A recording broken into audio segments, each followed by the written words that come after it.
Et le temps n'est pas à l'amusement. Le temps n'est pas au gaspillage.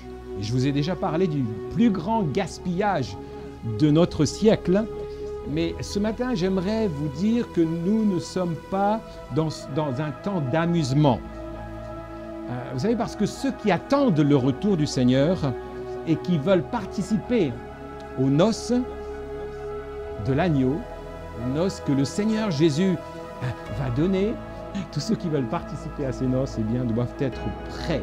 Le Seigneur nous encourage à être prêts. Et vous savez qu'en tant qu'enfants de Dieu, eh bien, nous sommes dans le collimateur du diable. En tant que les élus de Dieu, nous sommes sa cible privilégiée. Il cherche à renverser chacun d'entre nous. Il veut nous voler notre couronne. C'est ce que la Bible dit. C'est pour ça que Jésus dit « Soyez vigilants ». Le mot d'ordre vraiment du disciple de Christ, c'est la vigilance, c'est veiller. Jésus n'étant pas un menteur, comme le prince de ce monde des ténèbres qui est appelé le père du mensonge, eh bien comme Jésus n'est pas un menteur, eh bien Jésus doit revenir. C'est une réalité. Il doit revenir en gloire sur les nuées. C'est ce que la Bible nous dit. Et le Seigneur Jésus disait ceci aux disciples au chapitre 14, « Que votre cœur ne soit pas troublé. Croyez en Dieu. Croyez en Dieu, croyez en moi. Il y a plusieurs demeures dans la maison de mon Père. Si cela n'était pas, je vous l'aurais dit. » Et il leur dit ensuite, « Je vais vous préparer une place. » Et il dit, « Lorsque je m'en serai allé, et que je vous aurai préparé une place, je reviendrai. » Jésus va revenir. C'est une réalité. Vous savez, les premières prophéties qui annonçaient la première venue de Jésus se sont accomplies à la lettre.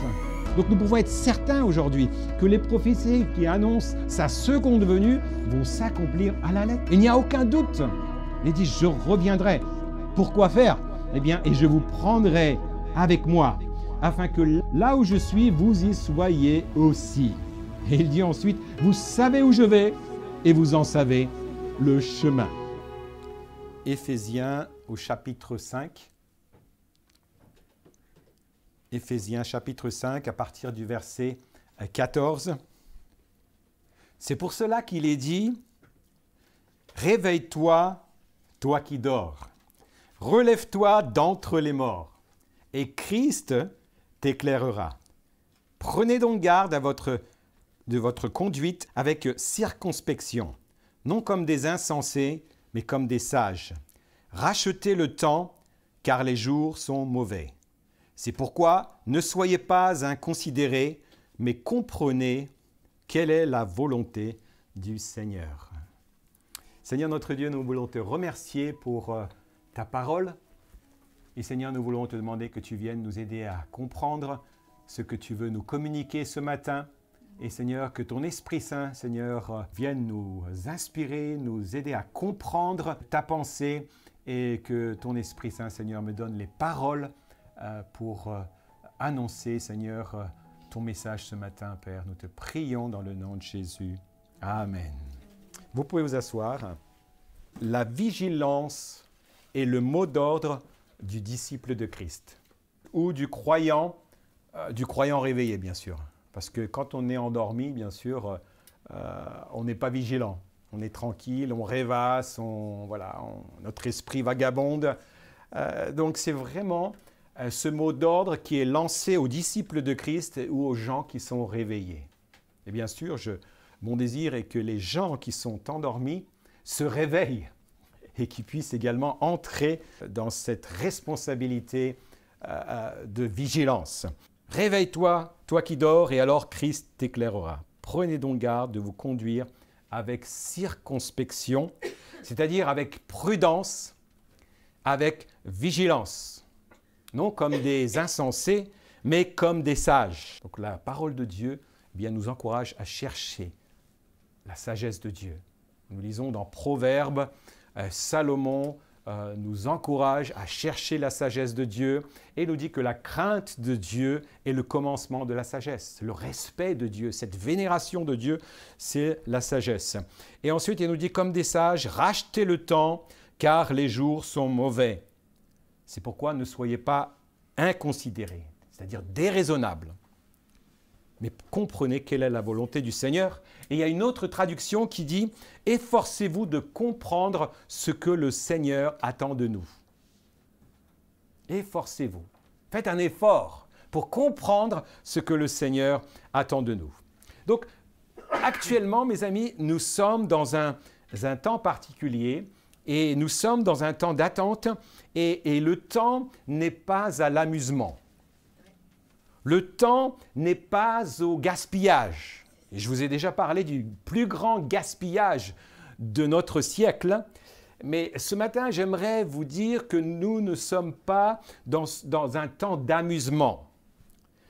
Vous savez, parce que ceux qui attendent le retour du Seigneur, eh bien, et qui veulent participer aux noces de l'agneau, aux noces que le Seigneur Jésus va donner, eh bien, tous ceux qui veulent participer à ces noces, eh bien, doivent être prêts.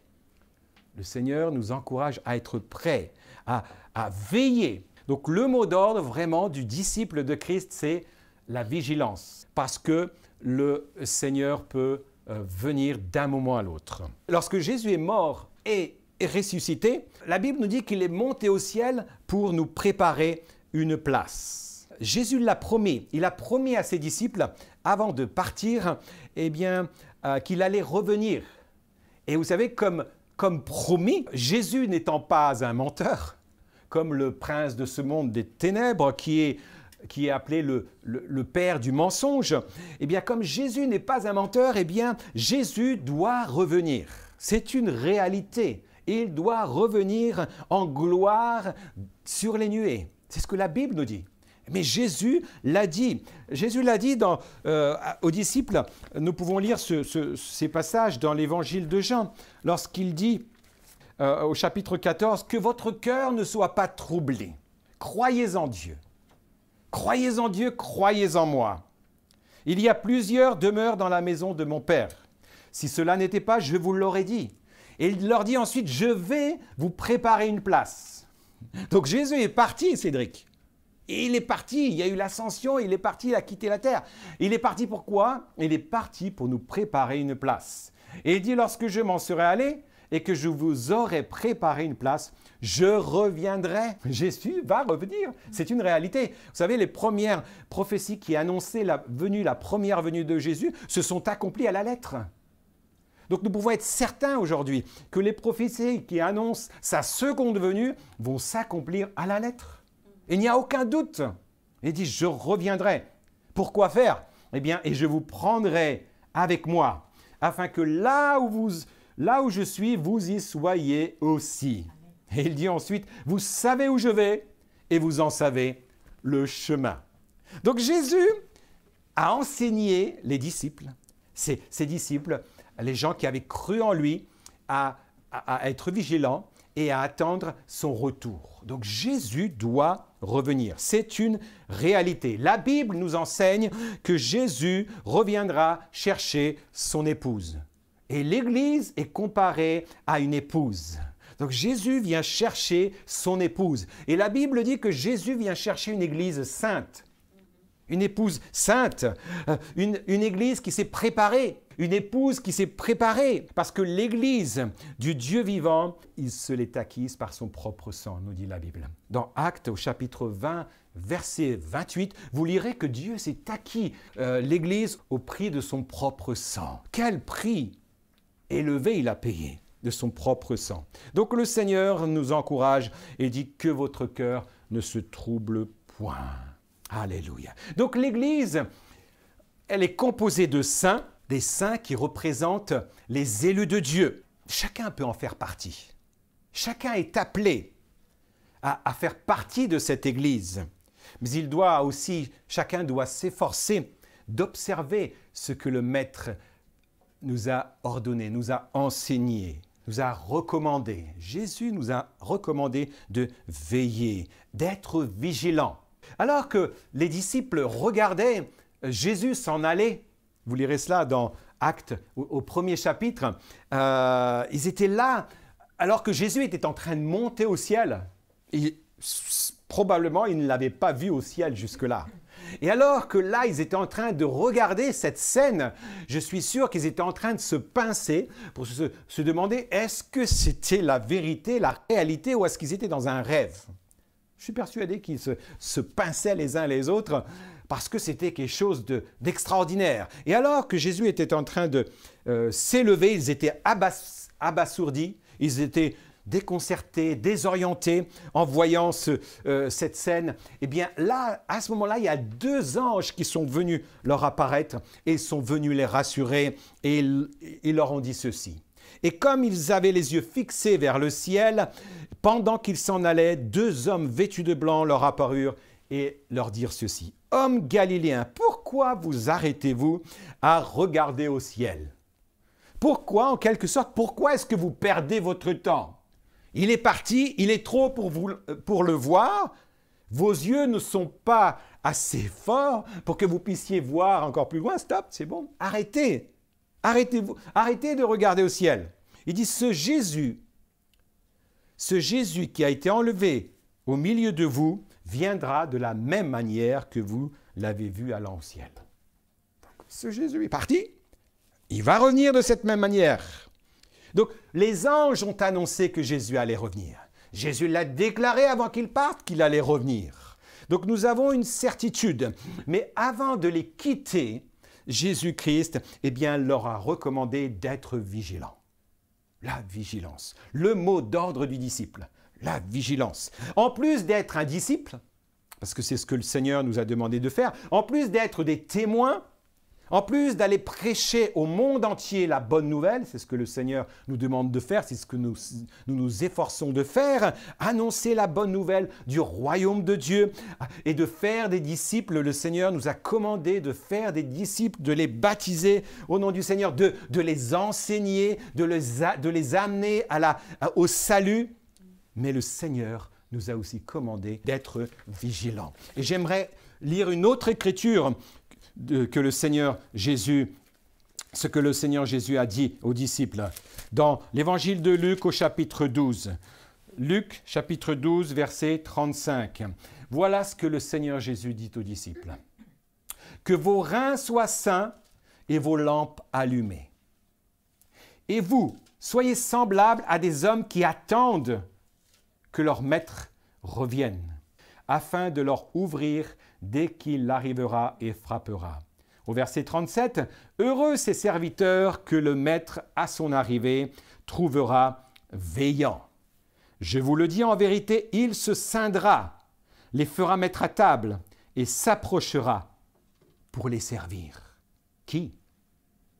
Les disciples? Non. Jésus. Il va nous servir. Waouh, Seigneur. Qu'il arrive à la 2e ou à la 3e heure, 3e veille, heureux ces serviteurs s'ils les trouvent, comment? Veillants. Veillant. Sachez-le bien, si le maître de la maison savait à quelle heure le voleur doit venir, il veillerait. Encore une fois, il veillerait. Et ne laisserait pas percer sa maison. Vous aussi, tenez-vous prêts, car le Fils de l'homme viendra à l'heure où vous n'y penserez pas. Tenez-vous prêts. Veillez. Mes amis, la vigilance doit être de rigueur. La vigilance doit être notre mot d'ordre. Soyons vigilants. Pourquoi? Parce qu'il y en a un qui veut prendre notre couronne. Il y en a un qui veut nous voler ce que nous avons reçu. Il veut voler notre récompense. C'est pourquoi nous avons besoin d'être vigilants. Alors, c'est quoi la vigilance? Le dictionnaire nous parle au sujet de la vigilance. Le mot vigilant, c'est un adjectif qui peut désigner, une personne attentive, une personne alerte. Eh bien, la vigilance, c'est une concentration particulière qui vise à surveiller un individu ou son environnement, ainsi que ses changements, pour détecter la moindre anomalie. Et la vigilance peut susciter de la méfiance ou de la prudence. Voilà ce que c'est la vigilance. Des synonymes de la vigilance, eh bien, on peut dire l'attention, la précaution, la circonspection, nous avons lu tout à l'heure, la circonspection, la vigilance, la méfiance, la prudence, la surveillance. Waouh! Je dois être vigilant de cette manière. La vigilance. Pourquoi? Parce que Jésus doit revenir. C'est une certitude. Jésus doit revenir chercher son Église, chercher les saints qui sont prêts. Il y en a qui ne seront pas prêts. Hein. C'est ce que la Bible dit. Et Jésus l'a enseigné à plusieurs reprises. Jésus a cité de nombreuses paraboles pour encourager les croyants à être prêts. Soyez prêts. Les membres de son Église doivent être prêts. Pourquoi? Parce que nous ne savons pas exactement quand il va revenir. Mais nous savons une chose, c'est qu'il va revenir soudainement. D'une manière à l'improviste. Il ne va pas sonner de la cloche, faites attention, préparez-vous, allez prier, jeûner, commencez, mettez-vous à bas. Non, il l'a dit, soyez prêts. Soyez prêts, parce qu'il va revenir d'une manière soudaine. Jésus nous a par contre donné des signes à observer pour savoir dans quelle période nous sommes, pour nous encourager aussi à observer. Et il a même reproché aux pharisiens qui savaient lire le ciel, regarder les signes du ciel. Et on sait, c'est ce que la météo fait. La météo, il y a ce qu'on appelle la vigilance météorologique. On essaye d'être vigilant, d'observer le ciel pour que les gens ne soient pas surpris par l'inondation. Mais sommes-nous vigilants quant aux signes que le Seigneur nous a donnés? Le Seigneur nous a donné un grand nombre de signes à observer afin de ne pas être surpris. Donc on doit chercher à observer ces signes. Et vous savez que si nous sommes proches de lui, si nous sommes proches de sa parole, si nous sommes proches de l'Église, si nous sommes proches vraiment, si nous développons une intimité avec lui, nous n'allons pas être surpris. Parce que vous savez, l'Église véritable de Jésus-Christ va sentir, sent qu'il y a quelque chose qui est en train de se préparer. Quelque chose de soudain va arriver. C'est pourquoi je t'encourage à être proche du Seigneur, proche de son cœur, à être proche de sa parole afin de ne pas être surpris. Alors, quelles sont les recommandations de notre Seigneur, du Maître? Il dit que vos reins soient sains et vos lampes allumées. C'est-à-dire que vos reins soient sains, ça veut dire soyez prêts à partir. Alors j'aimerais vous poser la question ce matin. Es-tu prêt à partir? Pas encore tout à fait. J'ai encore des choses à régler dans ma vie. Oui. Mais le Seigneur peut arriver soudainement, même si tu n'es pas prêt. Et alors, ceux qui ne seront pas prêts, eh bien ne seront pas enlevé, c'est ce que Jésus a dit. C'est pourquoi il nous recommande que vos reins soient sains et vos lampes allumées. Êtes-vous prêts à partir? Alors je vous encourage à vous préparer. Revêtez-vous de cette ceinture de vérité. La parole de Dieu nous parle d'une ceinture de vérité. On doit connaître la vérité. Parce que Jésus a dit « Je suis le chemin, la vérité et la vie ». Il est nécessaire de connaître Jésus pour être enlevé. C'est la base. Connaître le chemin, connaître la vérité, connaître la vie. C'est important d'être vigilant, d'être saint. Alors pourquoi la vigilance est-elle importante? Bien sûr, la parole de Dieu nous donne un grand nombre de raisons pour lesquelles il est important d'être vigilant. Vous savez, bien, comme je vous l'ai dit, nous savons que l'événement sera soudain. Le Seigneur ne nous a pas donné une date précise, ne nous a pas donné un mois précis, une année précise, bien que nous pouvons essayer de comprendre, calculer. Il y a des savants qui ont calculé, qui se sont aussi trompés. Hein. Il y a beaucoup de gens, des croyants qui ont calculé, qui ont annoncé des dates, ça ne s'est pas passé. Mais néanmoins, ça ne veut pas dire qu'on ne doit pas calculer. On doit chercher à comprendre les signes des temps. On doit chercher à sonder les Écritures afin de savoir dans quelle période nous sommes. Est-ce que nous sommes à la porte ou est-ce que nous avons encore du temps pour nous amuser ou est-ce que nous n'avons pas de temps pour nous amuser? Il y a beaucoup de chrétiens qui pensent qu'ils ont encore le temps, que Jésus ne revient pas encore, que... Il y a encore le temps, il y a encore un tas de choses qui doivent se passer. Mais laisse-moi te dire que nous n'avons pas beaucoup de temps. Rachetez le temps car les jours sont mauvais. Jésus est à la porte. Moi, je crois que Jésus est à la porte. Je ne sais pas si vous croyez, si vous le sentez, mais je sens que Jésus ne pourra pas attendre trop longtemps. Parce que les choses vont tellement vite, se précipitent tellement. Ça devient tellement critique pour le chrétien.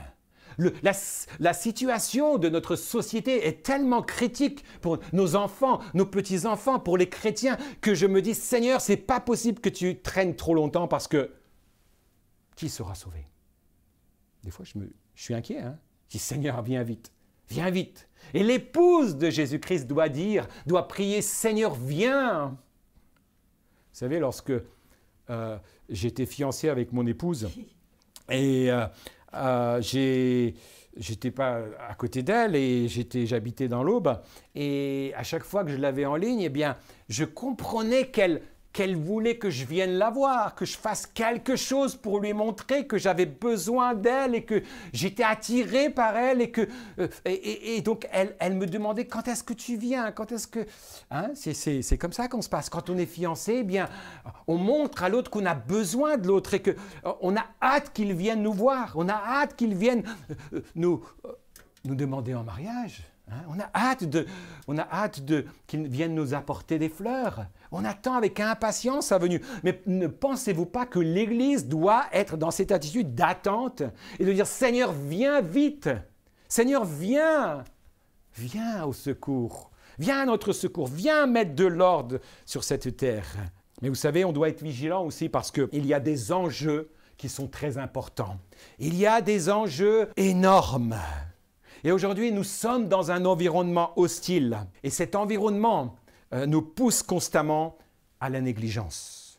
Notre société, ce monde moderne nous pousse à la négligence. Vous savez, actuellement, il y a des nuages de plus en plus épais et ténébreux qui viennent s'amonceler, s'accumuler au-dessus de la terre, au-dessus du monde. Il y a des nuages énormes. Le prince des ténèbres, qui est Lucifer, nous dit la Bible que c'est Lucifer, cet ange déchu, il intensifie ses attaques contre les valeurs de Dieu, contre les principes divins. Il est en train de relâcher ses démons les plus féroces, les plus vicieux pour renverser les valeurs de Dieu. Il veut renverser le plan de Dieu. Et il sait que sa fin est proche. Vous savez, c'est ce qu'il a fait lorsque Jésus était sur la terre. Il a tout fait, il a tout essayé pour le renverser, pour le tuer. Il pensait que quand il était à la croix, je suis persuadé qu'il devait jubiler. Voilà, t'es mort, c'était fichu. Mais il ne savait pas qu'il était venu pour ça, Jésus, et que c'est pour ça il devait passer par là. Mais il ne savait pas qu'il allait gagner, remporter la victoire, qu'il allait aller dans le Hadès, dans le monde des ténèbres, et qu'il allait là l'exposer publiquement. Il allait le renverser. Et il l'a fait, il a eu la victoire. Mais aujourd'hui, Satan se déchaîne. Il se déchaîne parce qu'il sait que les temps sont mauvais, n'étant pas, vous savez, à la hauteur de Dieu. Satan n'est pas du tout à la hauteur de Dieu. On lui dit il est fort. Oui, il est fort, mais il n'est pas tout-puissant. Dieu seul est tout-puissant. Donc ne pouvant pas s'en prendre à Dieu, vous savez ce qu'il fait? Il s'en prend à ce qui est précieux pour Dieu. Il s'en prend à ses enfants, il s'en prend à l'Église. Et vous savez qu'en tant qu'enfants de Dieu, nous sommes dans le collimateur du diable. En tant que les élus de Dieu, nous sommes sa cible privilégiée. Et il cherche à renverser chacun d'entre nous. Il veut nous voler notre couronne. C'est ce que la Bible dit. C'est pour ça que Jésus dit, soyez vigilants. Seule une vigilance nous évitera de tomber dans ces pièges. Seulement une vigilance. Et d'éviter de perdre notre couronne.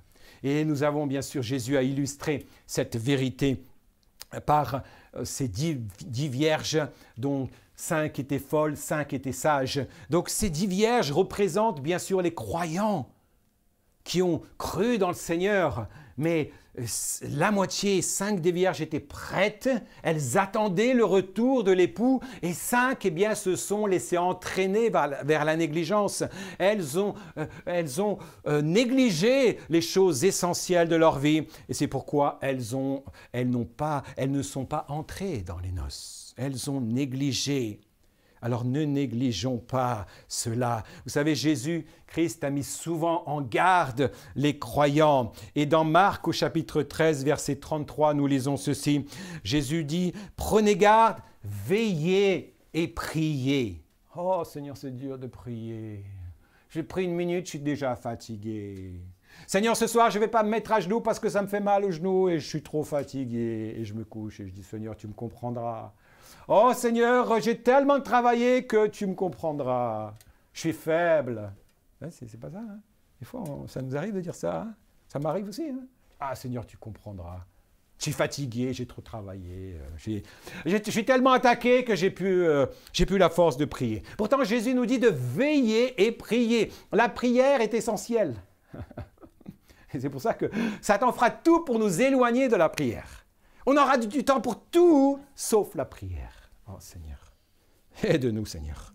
Aie pitié de nous Seigneur. Et il dit, car vous ne savez pas quand ce temps viendra. Veillez et priez. Il en sera de même comme d'un homme qui partant en voyage, laisse sa maison, remet l'autorité à ses serviteurs, indique à chacun sa tâche et ordonne au portier de veiller. Alors il dit, veillez. Au verset 35, « Veillez donc, car vous ne savez pas quand viendra le maître de la maison, ou le soir, ou le midi, ou le milieu de la nuit, ou au chant du coq, ou le matin. » Vous ne savez pas. Ça peut être d'un moment à l'autre. Il dit ensuite au verset 38, « Craignez, 36, craignez qu'il ne vous trouve, comment? Endormi, à son arrivée soudaine. Ce que je vous dis, je le dis à tous, veillez. » Veillez, soyez vigilants, soyez toujours prêts. Dans quel domaine devons-nous être prêts? Bien sûr, on doit veiller aux signes que le Seigneur nous a donnés. On doit chercher dans la parole de Dieu quels sont les signes de son avènement. Je dois veiller à faire partie du royaume de Dieu. Parce qu'il y a 2 royaumes. La parole de Dieu nous parle du royaume des ténèbres et le royaume de la lumière. Donc veillez à ce que je fasse bien partie du royaume de la lumière. C'est très important de faire partie de ce royaume de la lumière parce que l'épouse de Christ est dans ce royaume de la lumière. Alléluia. Et vous savez que le Seigneur veut arracher chacun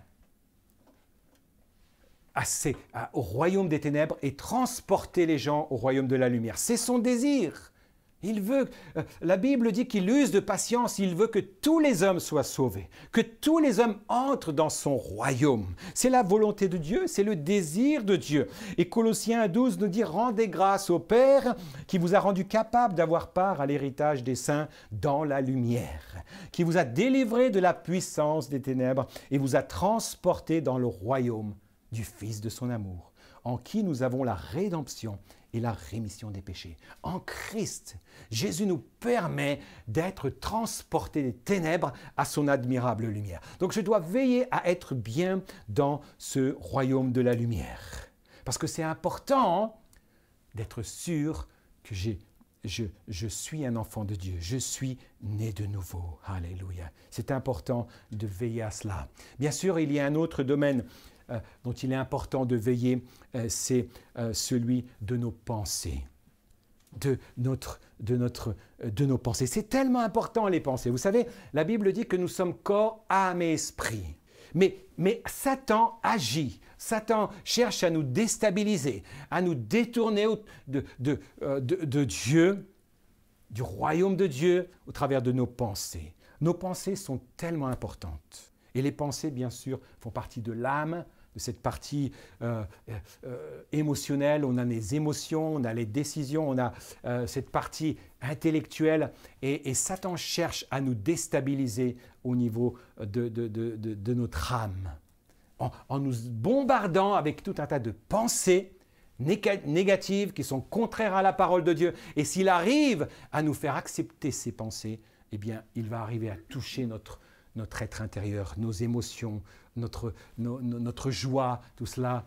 Et bien sûr, spirituellement, il ne peut pas nous toucher spirituellement, mais si nous sommes découragés à un moment donné, on peut faire des mauvais choix, des mauvaises décisions, et alors on peut regretter. C'est pourquoi il est important de faire attention, de veiller à nos pensées, être vigilant. Qu'est-ce qui entre dans mes pensées? Vous savez, sachons que ce que nous regardons, ce que nous lisons, ce que nous méditons quotidiennement, la publicité que l'on regarde, les films que l'on regarde, les séries que l'on regarde, eh bien tout cela, c'est des portes ouvertes à notre âme. C'est pourquoi c'est important de veiller. Veiller à nos pensées, c'est tellement important. La Bible dit que les pensées de Dieu, car mes pensées ne sont pas vos pensées. C'est important d'aligner nos pensées aux pensées de Dieu. C'est très important de chercher à comprendre les pensées de Dieu et ensuite d'aligner nos pensées à Dieu. Et la Bible dit aussi dans 1 Corinthiens chapitre 1 verset 27 que Dieu a choisi, car Dieu a choisi les choses folles du monde pour confondre les sages, Dieu a choisi les choses faibles du monde pour confondre les fortes, et Dieu a choisi les choses viles du monde et celles qu'on méprise, celles qui ne sont point pour réduire au néant celles qui sont, afin que nulle chair ne se glorifie devant Dieu. Or, c'est par lui que vous êtes en Jésus-Christ, lequel de par Dieu a été fait pour vous sagesse, justice et sanctification et rédemption, afin que, comme il est écrit, que celui qui se glorifie dans le Seigneur. C'est important d'aligner nos pensées à la pensée de Dieu, à la parole de Dieu. C'est important d'être vigilant au niveau de nos pensées, pour ne pas adopter l'esprit du monde. Vous savez que la pensée du monde, l'esprit du monde est de plus en plus opposé à l'esprit de Dieu. Et l'esprit du monde, la Bible nous dit que l'esprit du monde est inimitié contre Dieu. Romains 8, 7, l'apôtre Paul écrit « Car l'affection de la chair, l'amour de la chair, et notre société tourne autour de la chair, des plaisirs de la chair. Il dit que l'affection de la chair est inimitié contre Dieu et elle ne se soumet pas à la loi de Dieu. » Ensuite, Jacques, chapitre 4, verset 4, « Ne savez-vous pas que l'amour du monde est inimitié contre Dieu ?» Alors, inimitié, c'est quoi? Inimitié, c'est un sentiment d'hostilité à l'égard de quelqu'un ou de quelque chose. C'est ça l'inimitié. C'est une aversion hostile contre quelque chose ou quelqu'un. Vous savez, la Bible dit que l'esprit du monde appelle bien ce qui est mal et mal ce qui est bien. Vous n'avez pas remarqué que c'est souvent le cas aujourd'hui? On appelle bien ce qui est mal et ce qui est mal, on appelle bien. Et vous savez déjà, le prophète Ésaïe disait ceci, « Malheur à ceux qui appellent le mal bien et le bien mal. Malheur à ceux qui changent les ténèbres en lumière et la lumière en ténèbres, qui changent l'amertume en douceur et la douceur en amertume. Malheur à ceux qui sont sages à leurs yeux et qui se croient intelligents. » Ah Seigneur, ne trouvons-nous pas dans ces passages l'esprit du monde qui vient renverser les valeurs divines. Les valeurs que Dieu nous a transmises au travers de prophètes, des Écritures, eh bien le monde vient les renverser, veut les renverser. C'est pourquoi c'est important d'être vigilant. Vous savez, nos valeurs et nos convictions doivent être celles qui sont approuvées de Dieu. Ça, c'est très important aussi. Nos valeurs, nos convictions doivent être approuvées par la parole de Dieu. Aide-nous, Seigneur. Vous savez que Dieu nous a exprimé sa volonté. Nous voyons dans les Écritures la parole de Dieu, la pensée de Dieu. Dieu a exprimé sa pensée par les prophètes. Les prophètes ont annoncé la volonté de Dieu. Les Saintes Écritures nous parlent de la volonté de Dieu. Jésus-Christ, d'une manière claire, nous a exprimé aussi la volonté de Dieu. Dieu nous parle, Dieu nous a parlé, Dieu nous a exprimé sa volonté. C'est pourquoi nous lisons dans Actes chapitre 13, verset 30, que Dieu, sans tenir compte des temps d'ignorance, annonce maintenant à tous les hommes et en tout lieu qu'ils aient à se repentir. Parce qu'il a fixé un jour, Dieu a fixé un jour où il jugera le monde selon la justice par l'homme qu'il a désigné, ce dont il a donné à tous une preuve certaine en le ressuscitant des morts. Les premiers disciples, mes amis, ont prêché le message de Dieu. Ils ont enseigné, ils ont exécuté la volonté de Dieu. Ils ont exécuté les recommandations de leur maître et c'est ce que nous devons faire aussi aujourd'hui. Encourager les gens à la repentance, à la conversion. Soyez prêts, préparez-vous entrer dans le royaume de Dieu.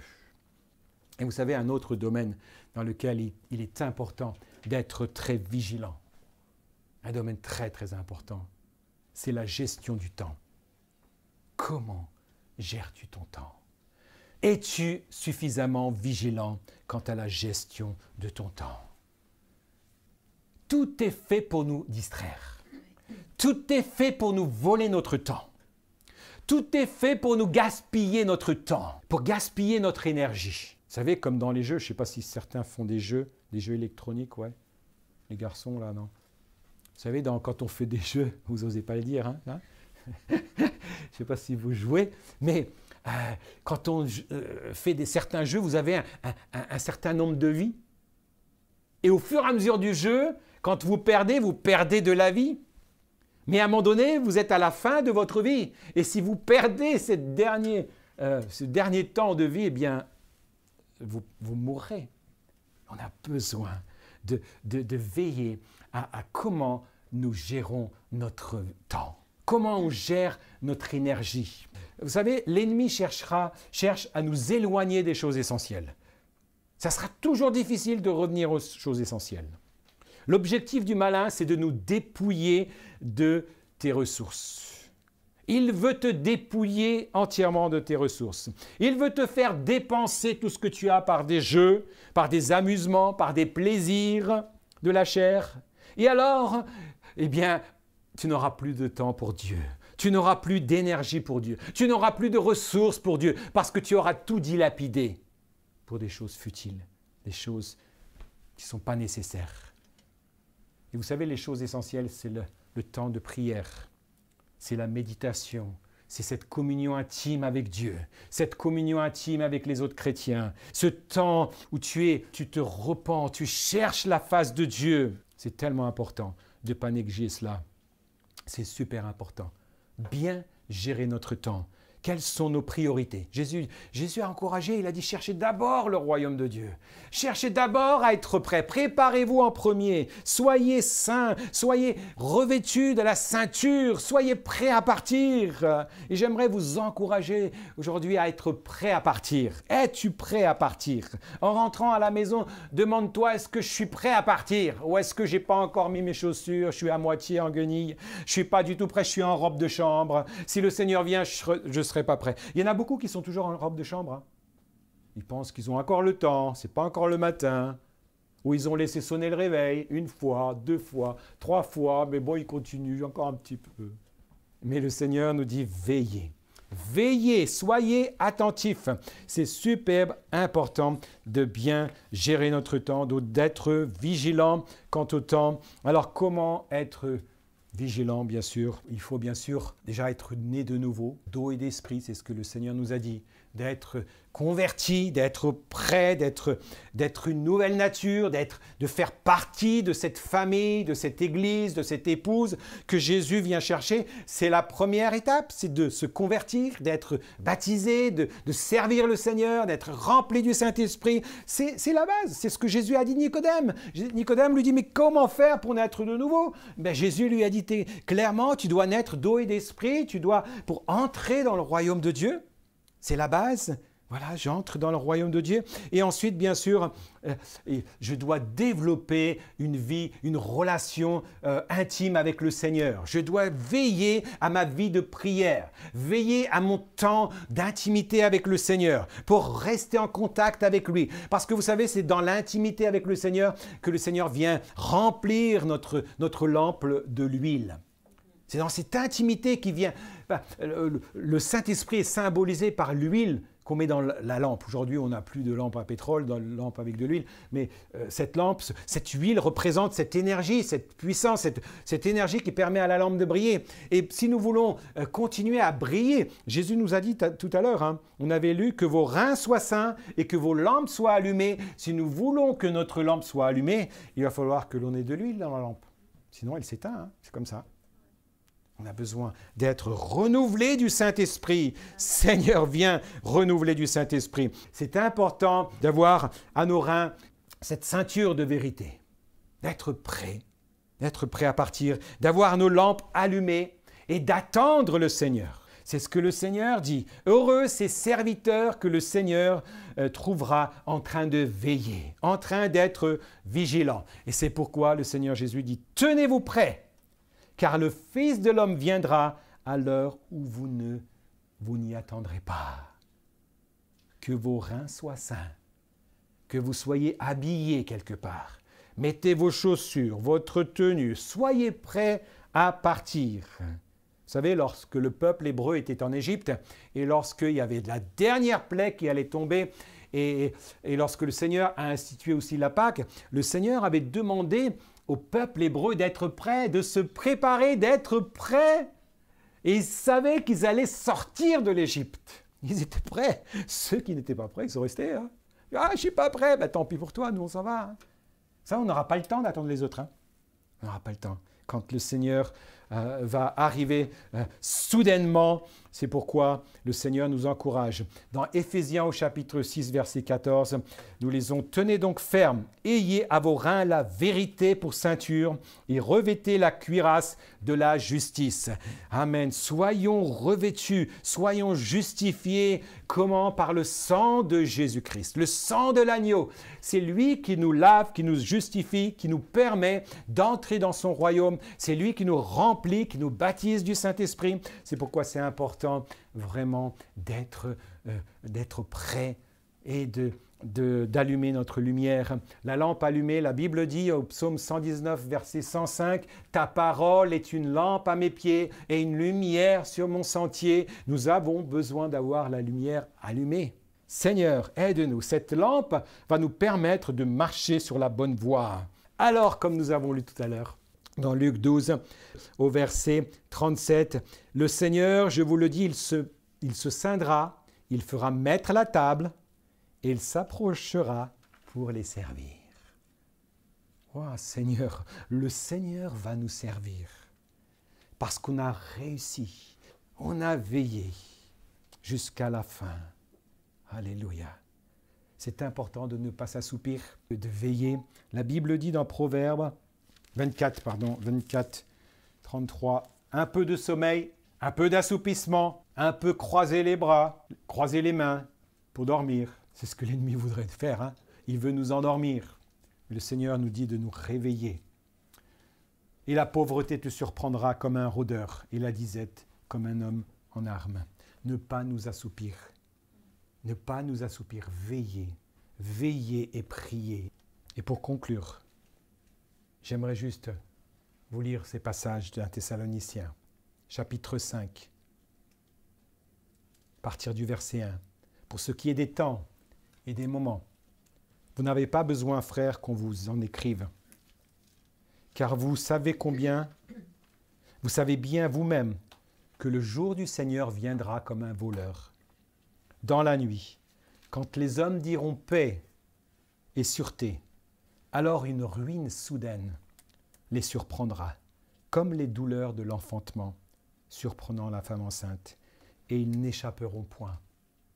Mais vous, mes frères, mes sœurs, mes amis, vous n'êtes pas dans les ténèbres pour que ce jour vous surprenne comme un voleur.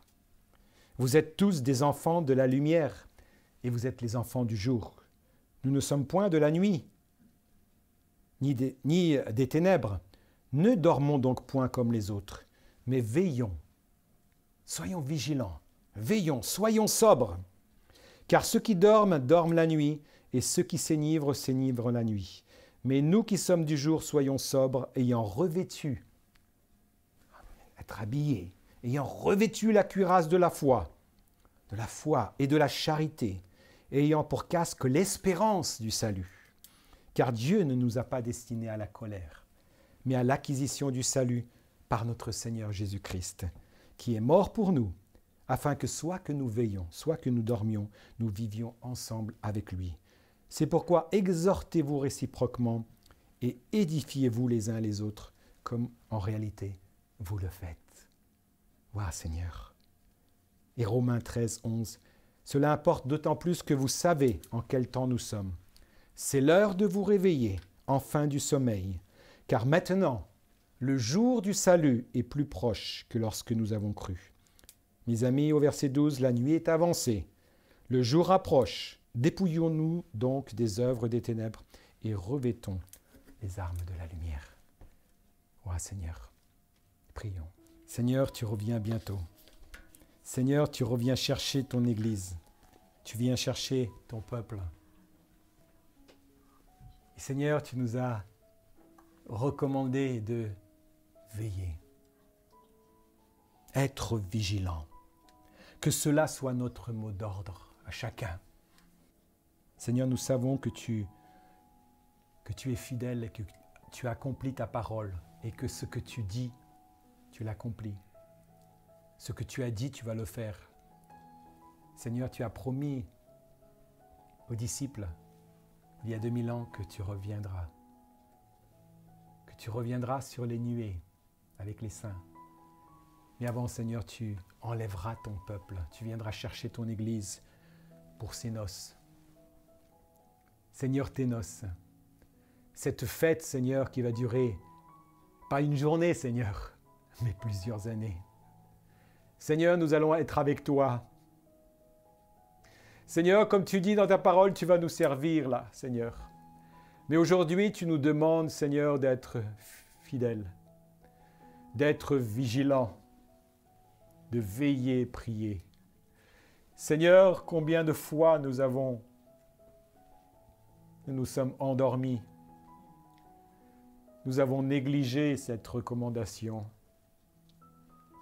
Seigneur, mais nous sentons que le temps est court. Seigneur, tu reviens bientôt. Tu viens chercher un peuple qui est prêt. Et Seigneur, je te prie que chaque personne qui nous écoute ce matin, eh bien, soit prête. Que chaque personne soit née de nouveau, qu'elle soit remplie du Saint-Esprit, qu'elle marche dans la crainte de ton nom, dans la sainteté. Seigneur, afin qu'elle soit enlevée avec toi dans les airs. Seigneur, pour participer à cette grande fête, à ces noces. Oh Seigneur, je sais que tu patientes. Seigneur, tu patientes encore. Pourtant, tu aimerais tant venir, mais Seigneur, tu patientes parce que tu veux que quelqu'un d'autre encore puisse entrer dans ton royaume. Entrer dans ce royaume de la lumière. Tu veux arracher quelqu'un du royaume des ténèbres. Tu veux transporter quelqu'un encore dans le royaume de la lumière. Et Seigneur, Père, aide-nous, Seigneur. Seigneur, à bien gérer nos priorités, bien gérer notre temps, bien gérer notre vie. Seigneur, à ne pas se laisser distraire par les choses, les plaisirs de ce monde, les plaisirs éphémères. Mais Seigneur, à nous focaliser vers les choses essentielles. Seigneur Père, aide-nous. Aide-nous, revêt-nous, Seigneur, de cette onction, de cette puissance. Revêt-nous de cet amour, Seigneur, de cette grâce, Seigneur, dont nous avons tant besoin. Seigneur, relâche ton Esprit Saint, Seigneur, sur chacun. Renouvelle les forces de celui qui est fatigué, de celui qui a perdu peut-être l'espérance. Mais Seigneur, tu es notre espérance. Seigneur, tu n'es pas loin. Seigneur, mais aujourd'hui tu frappes à la porte de nos cœurs et tu veux entrer dans le cœur parce que tu veux que d'autres soient encore sauvés. Et Seigneur, merci pour cette promesse. Seigneur, tu nous as promis que tu viendras nous chercher pour être là où tu es aussi. Seigneur, et là tu es encore en train de préparer une place, mais je pense que tu l'as déjà préparée, c'est prêt déjà.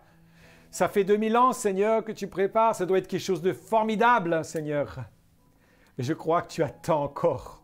Tu as peut-être la main déjà sur la poignée pour ouvrir la porte et venir. Mais tu dis, il y a encore quelqu'un. Il y a encore quelqu'un. Il y a encore quelqu'un qui hésite. Il y a encore quelqu'un qui traîne la patte. Il y a encore quelqu'un qui est endormi. Seigneur, je te prie de nous envoyer vers ceux qui sont endormis et, Seigneur, de les secouer un peu pour qu'ils se réveillent. Et ce matin, j'aimerais secouer chacun d'entre nous pour que nous soyons éveillés. Réveille, Seigneur, ton peuple. Seigneur, ceux qui sont peut-être, qui ne savent même pas qu'ils sont endormis, qu'ils soient réveillés afin qu'ils soient prêts pour cet événement glorieux qui va bientôt arriver. Seigneur, oh, merci Seigneur pour ta parole qui s'accomplit, qui est véritable, qui est réelle. Merci pour la lumière. Merci pour la clarté. Alléluia. Nous t'adorons, nous t'aimons. Nous voulons hâter ton retour et dire, viens Seigneur, viens Seigneur, viens Seigneur. Viens. Alléluia. Amen. Alléluia.